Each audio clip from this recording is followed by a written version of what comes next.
All right, come on. We're going to step into the kitchen for all you noses that want to see how we do it. Let's go, y'all. Come on in. Hey, what's up, y'all? We're in the kitchen, Blendees, and she's gonna make us an acai bowl. Hey. I'm ready. I'm going to eat it. You ready? Yeah. All right, let's go. Let's do it. Let me wash my hands. Hold on. Wait, and then, okay, and I want to ask you first. Okay, before we get started with the acai bowl, I want to ask you, what inspired your menu? Well, a lot of things. What inspired my menu was the lack of access within our community for all of this healthy stuff. Like at that time when I started this, I only knew of Jamba Juice. This is way better than Jamba Juice. Sorry, you guys. Facts. This is way better than Jamba Juice. Facts. All right, it don't get watery fast. It's thick. It's luscious. You can taste all the fruits and all the vegetables too, y'all. It's fire. Yeah, thank you. But what started is like the lack of access to all this healthy stuff in our community, and I was like, I only grew up knowing strawberries, bananas, and grapes, and oranges and apples. Bananas. Right. And then it was like when I moved to San Diego, it was like I found out about passion fruit and blueberries and all these other magnificent acai is another one. I didn't know nothing about no acai until I got to San Diego. But that's why we bringing this. But so many other things are good for you. So we're gonna talk about that a little bit more. But right now, let's get back to that acai, y'all. Let's get into it. First, cleanliness next to godliness, at least in here it is. So a classic acai is strawberries, bananas, granola, and honey. And we try to go for the top of the line of all the different brands because we care. And so we just obviously got some strawberries. Go.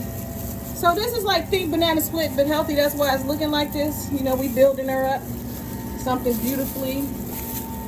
And again, we try to chop it evenly and consistently as possible. So we care about these little details, right? See? Messed up my phone.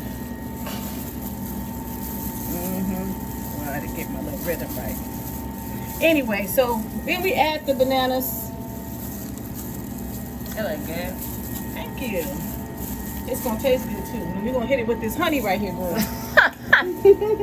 So we're gonna go lightly on the honey. Drizzle, whizzle, whizzle. This is the bobizzle of the acai. I have fun doing this. Like, it's supposed to be fun. We want you to feel the love. And this is our proprietary granola. Okay? So we're just gonna go across the top with that granola like that, like so. And this is classic. Now look, guess what? We can take this up a notch and add some blueberries, blackberries, mangoes, pineapples, and all that good stuff, depending on what you like. Even Nutella. Almond butter is another good. Matter of fact, let's put some almond butter on here. One second. Drizzles down like so.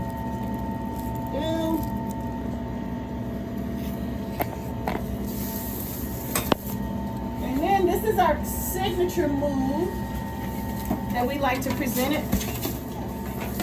So then we serve it to you like that. So when you eating it, your granola, if all your little goodies fall off of there, you can pick them bad boys up and so acai split with almond butter.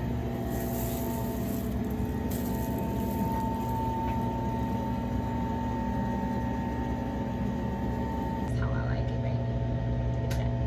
Dropping shit. It's the almond butter for me. With the almond butter. And Jersey, where you from? I'm from Chicago. You from Chicago? Yeah. Born and raised. We go there like I said that before. Blooper. Are you from here? Yeah. I have 4 kids. I have a 28. Okay. 20. He might be 29. I don't know. I forget. And they were born here in Chicago. My oldest son was born in Chicago. Did he like it when you moved out here? Yeah, it was the best thing for him. Like coming up in Chicago, it was like he was a dead man walking considerably to the way the balance is. Really? I mean, if you look at the statistics of black men in Chicago and the survival rate past a certain age, you got 14, 13-year-old boys getting killed. Yeah. Shot dead, like for nothing. Yeah. Don't step on nobody's white Air Force Ones, you in trouble. Speaking, why did you move? Why did you leave Chicago? You What know- was happening in Chicago? Okay, well, I was a little brown girl in Chicago, and back in the day, You know, I don't know if y'all remember this sitcom. It was called The Beverly Hillbillies. Wow, watch that show. The Beverly Hillbillies was like in Chicago, right? I mean, it's in California. And there was this scene where they showed California and the palm trees. And as a little girl, I used to always say, when I grow up, I'm going to California. The palm trees. I'm talking about LA, y'all. LA all day. And the oil. So, you know, the oil, to me, that represented like Money. Rich people, rich folk. Right. You know, it was symbolic of success and all that. So I was like, you know, when I grow up, I'm going to California. So that's why I got here. Like, so growing up was hard. It was very hard. Like, because it was 6 of us, and it was definitely lack. And then when my mom and dad separated, divorced, whatever, it was even worse. That's when the gangs came in. That's when the weed came in, and all that good stuff. It was like young. Like, you talking like 12, 11, I don't know. Yeah, back in the day. Unsupervised. You left to fend for yourself. The streets become your family. At what age did you start to like change your life around? You go to college? Eventually I did. I didn't start out in college. I did finish high school, but I was probably the only one in my friend group that actually made it out the hood without a kid in high school, you know, at that point. That's fine. But as I got older, you know, I think I was always driven, but without the opportunities and resources to make it happen. You know what I'm saying? So it's like, I think moving though is like a thing. Like moving and starting your life over is like a move necessary. it's absolutely necessary. Because I'm going to tell you, like, I was one of them. You know, if you knew me when I was 15, 16, all the way up to 18, if you knew me back then, I'm not this person that you see with this smile on my face and this joy in my heart. Like, I was quite the opposite. I was an angry little black girl trying to find her way. Yeah, and then I used to be like, this nigga. And like I was saying earlier, like, we didn't have access to a lot of the fruits that I actually have access to now. But anyway, fast forward to BLENDEES, opportunity and chance happened to me, and it was like, how can I lead corporate America? And what kind of business can I start that would make money? My now husband gave me $10,000. He was like, go find us a place to stay. Wait, say it a little bit more louder. I said, my now husband gave me $10,000 and was like, go find us a place to stay. What keeps you going in the business industry? Like, do you ever get dismotivated to where you feel like it's just too much, or you want to stop, or you work too hard for it? You're like, I'm gonna keep on going. You know, I think it's you know what, when you're doing something that you're passionate about, you never feel those feelings. Right. You Right. know? If I lose the passion for it, then I'm in trouble. That's the thing too for me, is like, I don't look at the dollar signs. I'm not driven by the money when I do this. Okay. I'm driven by how this is gonna help somebody. How am I gonna get an opportunity to speak to somebody and say a word of encouragement? Because, you know, that's part of it. It's like an exchange. Like, they come in here and giving me money, but they walking away with so much more. That's why they coming back, because it's like, it's not just a business transaction. Two seconds, sweetheart. Thank you. It's about us. What you talking about? Look, and about. Wait. Let me. It's about a team effort. Yeah, Don't think you can do this by yourself. You can't do this by yourself. You need a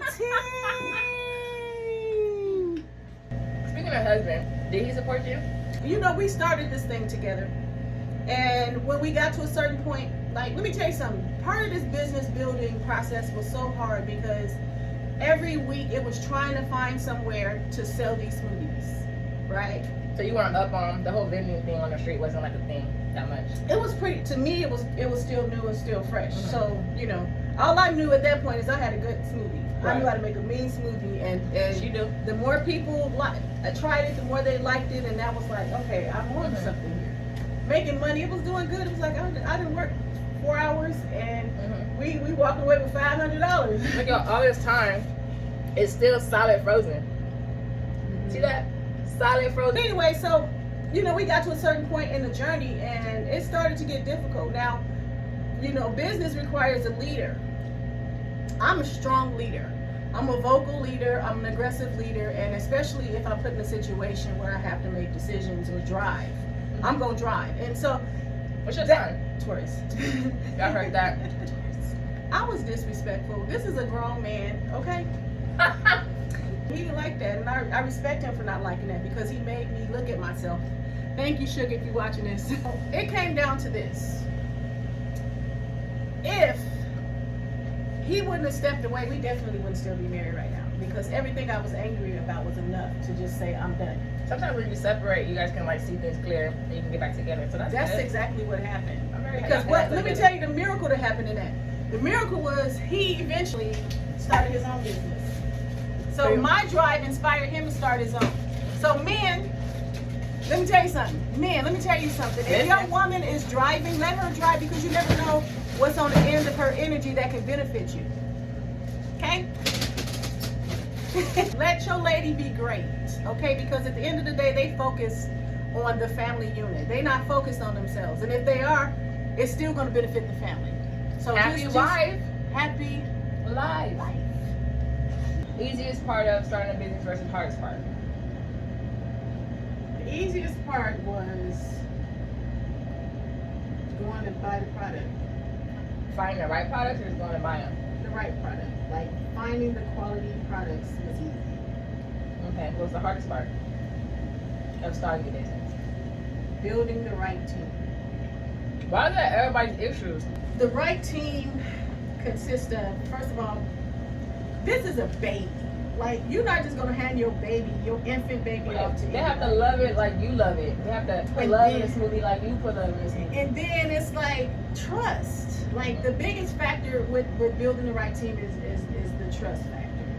And so I was terrified to bring somebody in here. What would you do differently from when you first started? Like any business moves, or what would you focus more on? You know? I would say this. Listen, if you know you got a good product, right? And you just excited to sell this product, right? But there's processes that needs to happen before you even release your product. If I know what I know now, I would have foundationally secured a lot of areas of business that I'm still even now vulnerable at the moment fixing, because as you grow in business, so does the requirements. And you don't ever want to be in a situation where somebody needs your business and you're not ready to do business the right way. Right, me all the time. You want to retire here in San Diego? Where you want to retire? In Indiana, Chicago. Well, not Chicago. Somewhere where I can sit on the porch and watch my grandkids run in the fields. All my Sugar's kids. I got a lot of Sugars. Lisa, fuck up with chicks and I don't need none. No, I be riding alone and it be like 3